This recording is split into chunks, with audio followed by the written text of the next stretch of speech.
Welcome, focused learners, to the Blueprint Room. I am your chief architect for today's structural workshop. Listen, if you're here right now, you already know the deal. You know that Cambridge Syllabus 9709 isn't just about putting random numbers on a page hoping something sticks. No, it is about engineering an absolutely unshakable foundation of logic. Today, we are strapping on our hard hats, grabbing our gear, and stepping right onto the active construction site of 2.1 Algebra. We are specifically targeting those notoriously volatile structural elements known as modulus functions, absolute values, and the incredibly tricky equations and inequalities they create.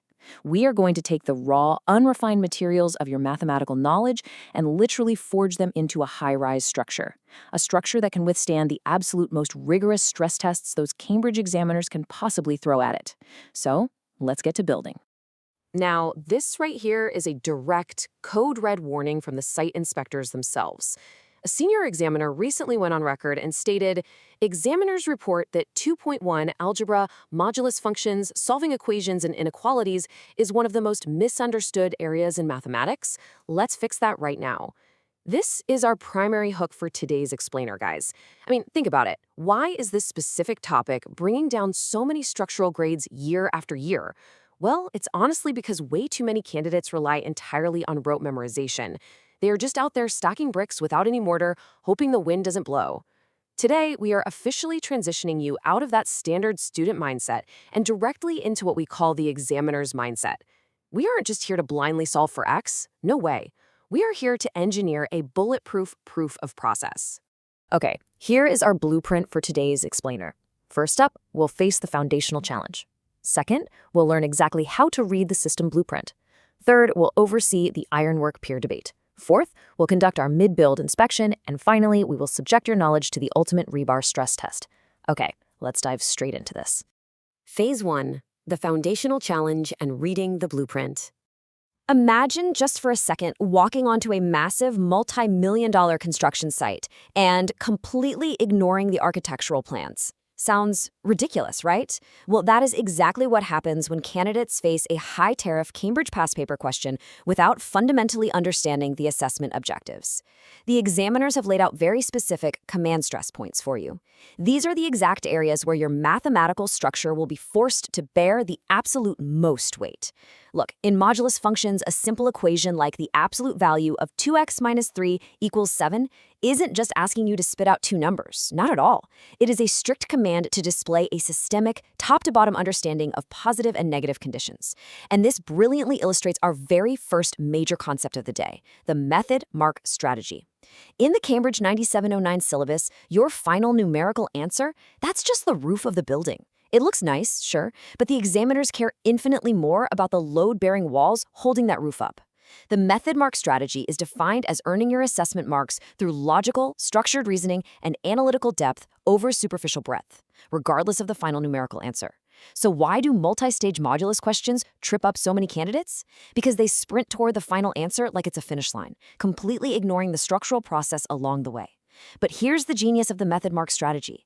If you happen to drop a negative sign in step 2, but your logic remains structurally sound and perfectly formatted throughout the rest of the problem, your building doesn't entirely collapse. You earn marks for the process. You are being rewarded for the architectural integrity of your logic. Let's look at the exact core cognitive domains targeted by the principal examiner reports. These are your building regulations. We have knowledge and understanding, application of modulus principles, and systematic analysis. What's absolutely vital here is integration. The principal examiner reports explicitly highlight that candidates who reference cross-topic connections achieve significantly higher structural integrity in their final scores. For example, if you can link a purely algebraic modulus inequality directly to a graphical sketch of a V-shaped quadratic, you are demonstrating next-level comprehension. You are showing the examiner that your modulus knowledge isn't just some isolated shed out in the backyard. It's fully, powerfully connected to the main grid of your algebra syllabus. That is how you max out the systematic analysis requirement. And here is where we officially separate the novices from the master architects. A student who builds a descriptive structure literally just writes down lines of algebra without any thought to the actual foundation. They square both sides, they factorize, they write down two answers, and they completely stop, dust off their hands, and move on. Listen to me, This is weak. It completely collapses under the pressure of the mark scheme because it completely lacks verification. Now, an evaluative structure, on the other hand, which is fully load-bearing, doesn't just find the answers, it aggressively evaluates them. In modulus functions, this means you are taking your final solutions and plugging them right back into the original equation to check for extraneous solutions. The evaluative structure holds up to those massive command stress points because it actively proves its own stability right there on the page. You aren't just saying, here's the answer. You're proving this is the only possible answer that structurally survives. Phase 2, the ironwork peer debate. All right, let's head over to the drafting board and look at two junior builders trying to construct a response to a complex modulus inequality. Builder 1, let's call him Alex. Now, Alex loves to stack heavy raw math facts. When he sees a modulus symbol, his immediate knee-jerk reaction is to just smash it with a hammer by squaring both sides immediately. He ends up generating this massive, incredibly dense quartic equation block that is way too heavy for his steel frame to actually support. He gets lost in the algebra because he didn't check if he actually needed to carry all that weight. Now, builder 2, let's call her Sam, takes the exact opposite approach. Sam wants to put up shiny glass panels right away. Sam writes out full sentences about what a modulus function reflects on the y-axis, throwing around all this fancy terminology without actually cementing the core modulus columns by doing the step-by-step algebra. So Alex has heavy bricks with no frame, and Sam has shiny glass with no foundation. Neither of these buildings is passing inspection today. So how do we resolve this peer debate between Alex and Sam? We introduce the ultimate load-bearing framework. Say it with me: deconstruct, solve, evaluate. This is the mantra that complies perfectly 100% of the time with examiner guidelines. You see, Alex was only trying to solve without first deconstructing the specific constraints of the inequality. Sam was trying to evaluate the theory without having solved anything systematically. You absolutely must follow this structural sequence if you want to survive the exam. Let's break down this structural process phase by phase so you can see exactly how the framing works. Phase 1, deconstruct. Before you do any math, you must identify the given information and extract the data. Is it an equation or an inequality? Are we dealing with an absolute value on one side or on both sides? This sets your foundation. Phase 2, solve. You break it into logical steps and execute with absolutely crystal clear notation. You set up your two distinct linear equations, the positive case and the negative case. You don't just mash them together, you build two clear, separate pillars. Phase 3, evaluate. You check for reasonableness. Did you draw a quick sketch to verify your algebraic intersections? Do your critical values actually make sense in the context of the original bounds? This three-pillar framework completely prevents both Alex's heavy-handed algebraic mistakes and Sam's superficial glass paneling. It's the perfect build. Now, what's really interesting about this slide is this heavy warning dropped directly from the principal examiner reports. Quote, candidates consistently confuse key terminology. Always define terms before using them in extended responses. In the specific context of 2.1 algebra, this means you need to be clearly distinguishing between strict inequalities, like strictly less than, and inclusive inequalities, like less than or equal to.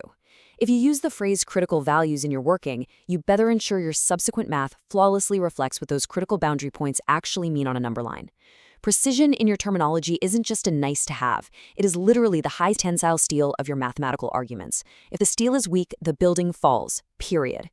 Phase 3, mid-build inspection and upgrading the cement. Okay, halt the construction line. Stop what you're doing. It is time for our mid-build inspection. Before you secure this high-scoring paragraph framework into your permanent exam strategy, we need to make absolutely sure your construction line is reinforced. Site inspection mandates that you are officially subscribed to our primary structural grid, so ensure you subscribe to Ace the Exams right now at the handle @AceTheExams. Turn on all notifications so you don't miss a single one of our weekly structural grade upgrades. Imagine a heavy industrial hard hat clicking that subscribe button right now, locking it in with a solid metallic vault sound. Whether you are building your initial IGCSU foundation or you are already setting up a full Cambridge A-level skyscraper, this explainer series is your primary go-to resource grid. So do that right now, lock it in, and let's get right back to the cement pour. Okay, let's look at the standardized procedural pipeline sequence for actually upgrading your cement. This timeline is exactly how you rivet your data to the main evaluation column, so your evidence beam absolutely doesn't fail under exam pressure. First, identify key elements, spot exactly where the modulus brackets are and what's inside them. Second, apply principles. Know immediately whether you are squaring both sides because there's a modulus on both, or if you're splitting it into two linear cases. Third, execute analysis. Actually do the algebra, carefully, systematically, without dropping a single sign. Fourth, verify results. This is the most skipped step on the entire planet, I swear. Check those extraneous solutions. If you skip this, your building fails inspection. Finally, present format. Write your final solution set in the exact notation requested by the examiner, whether that's specific set notation or a standard inequality format. This brings us to pouring the final, most important layer of analytical concrete, evaluating your evidence quality. Now, in high-level mathematics, this looks slightly different than it would in a humanities essay, but the core structural principles remain identical. You must explicitly identify limitations. For instance, making a tiny note that a squared algebraic approach might introduce false roots. State any assumptions made. Are you assuming x is strictly greater than 0 for this specific branch of the piecewise function? Consider alternative interpretations. Does the graphical approach yield the exact same intersection result as your rigorous algebraic approach? Assess the effect on your conclusions. So, the crucial point here is that a top-tier A-star candidate doesn't just produce a naked number at the bottom of the page.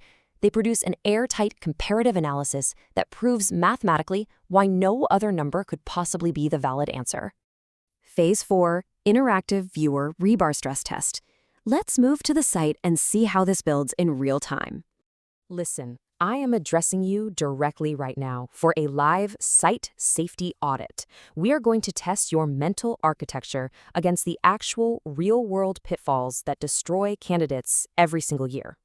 According to data extracted directly from the Cambridge Principal Examiner reports, this donut chart represents the climactic what not to do. Look at this. 40% of marks are lost strictly due to vague answers. In modulus math, vague means you did the calculation, but failed to explicitly state the range of valid values at the end. That's a massive structural failure. 35% of errors are formatting errors. Think about how tragic that is. You solved the entire complex inequality, you did the hard work, but you used an and instead of an or when describing the disjointed regions on the number line. Boom. That simple formatting error just collapsed your entire roof. And the remaining 25%? Lacking context. That means completely ignoring the domain restrictions provided at the very start of the question. You have to read the blueprint, guys. Once again, we see the stark contrast between superficial breadth and analytical depth. The incorrect approach is being far too vague, just writing down scattered, disconnected mathematical thoughts and secretly hoping the examiner will dig through the rubble to find the right answer. Spoiler alert, they won't. The examiner's rigorous desire is for highly specific details, proper headings where necessary to guide their eye, and context-specific terminology. Analytical depth means that every single line of your working logically, undeniably follows from the line directly above it, securely bound together by standard mathematical conjunctions. You are building a skyscraper, not a pile of rocks. To completely lock in this mental architecture before exam day, I have engineered a specialized memory hack acronym just for you. When you sit down, open that booklet, and see those absolute value bars, I want you to immediately think MODULUS. M stands for mapping the problem out. O is organizing your specific approach. D is deconstructing the equations into their core components. U is understanding the critical boundary values.